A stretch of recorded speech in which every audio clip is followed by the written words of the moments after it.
आ जाएगी। ये एक स्किल है, और स्किल क्या होती है, धीरे धीरे डेवलप होती है। स्किल हमारे निरंतर अभ्यास से, निरंतर प्रयास से डेवलप होने वाली चीज है।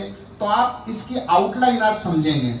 जो पूरा इसका सेगमेंट है उसका मान के चले आप हमें 25% हम यहाँ देंगे, क्योंकि एक साथ न तो दिया जा सकता है और न ही एक साथ आपको ग्राह्य होगा।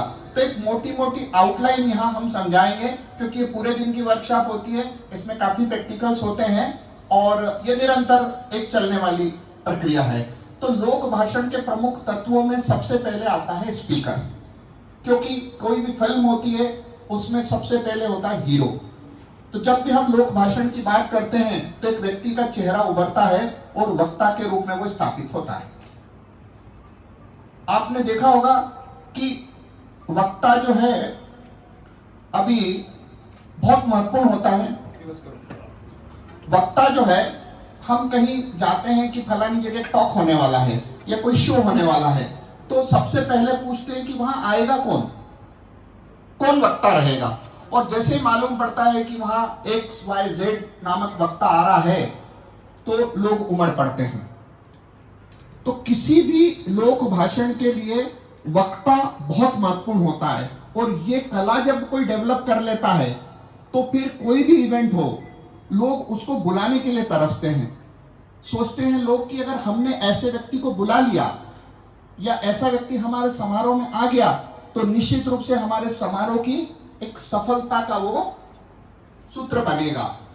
तो ये बहुत महत्वपूर्ण आयाम होता है, और ये कब डेवलप होगा, जब हम हमारी स्किल को डेवलप करेंगे, हमारी लोक भाषण की कला को डेवलप करेंगे। क्योंकि कोई भी वक्ता, जो बड़े बड़े स्पीकर हैं, मां के पेट से कोई सीख के नहीं आया है। कोई भी इस कला को किसी जादू से नहीं सीखता है, वो निरंतर सीखता है। और आपके सामने जो जीरो थे वो हीरो बने हैं। तो ऐसा नहीं है कि ये कला आप नहीं सीख सकते हैं। हम में से काफी अच्छे वक्ता है, और अगर ये प्रयास हम करेंगे, इन आउटलाइंस का ध्यान रखेंगे, तो निश्चित तौर से हम भी वो स्पॉटलाइट वक्ता बनेंगे जिनकी ख्याति दूर दूर तक जाएगी और जिनके नाम से पब्लिक आएगी। तो बहुत महत्वपूर्ण आयाम होता है एक वक्ता के रूप में अपने आप को स्थापित करना, अपनी ख्याति अर्जित करना और अपने नाम को फेमस करना।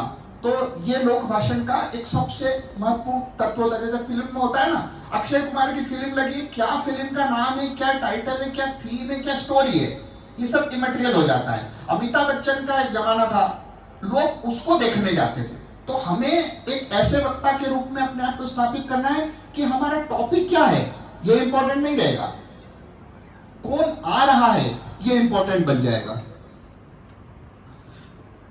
लोक भाषण के प्रमुख तत्वों में सेकंड आता है भाषण।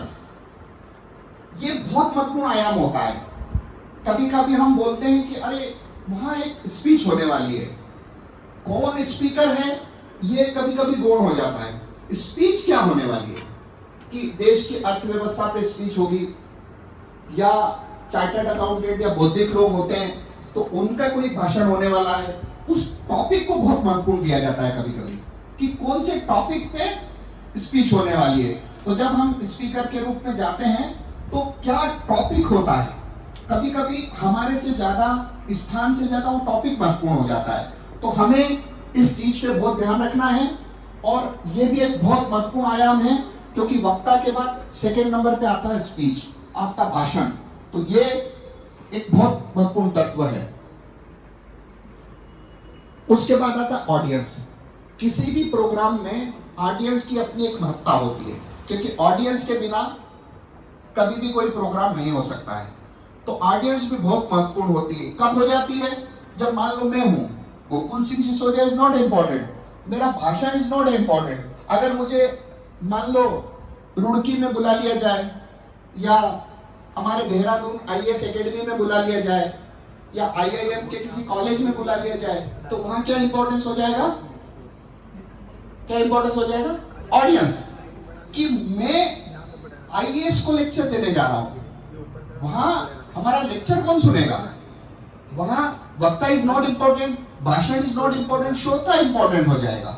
कोई बहुत बड़े मिनिस्टर्स हैं, उनका एक ग्रुप है, डिफेंस की कोई काउंसिल है या जुडिशरी की कोई काउंसिल है, जजेस हैं वहां, और वहां यदि किसी वक्ता को बुला लिया तो वहां क्या बोलेंगे, मैं क्या बोलूंगा, अरे पता है मैं आईएएस के समिट में लेक्चर देने जा रहा हूं।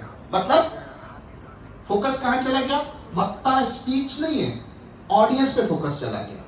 तो ये एक बहुत महत्वपूर्ण आयाम है, इसको हमेशा ध्यान रखना है कि हम कहां स्पीच देने जा रहे हैं, whether audience is important, whether speech is important या मैं इंपॉर्टेंट। ये तीन हमेशा अपने को सेगमेंट समझना है कि मैं बॉम्बे जा रहा हूं तो गोकुल सिंह सिसोदिया को नाम से बुला रहे हैं, या मैं एक लीगल प्रोफेशनल हूं, मुझे संविधान पे कोई लेक्चर देना है इसलिए बुला रहे हैं, या वहां की ऑडियंस इंपॉर्टेंट है।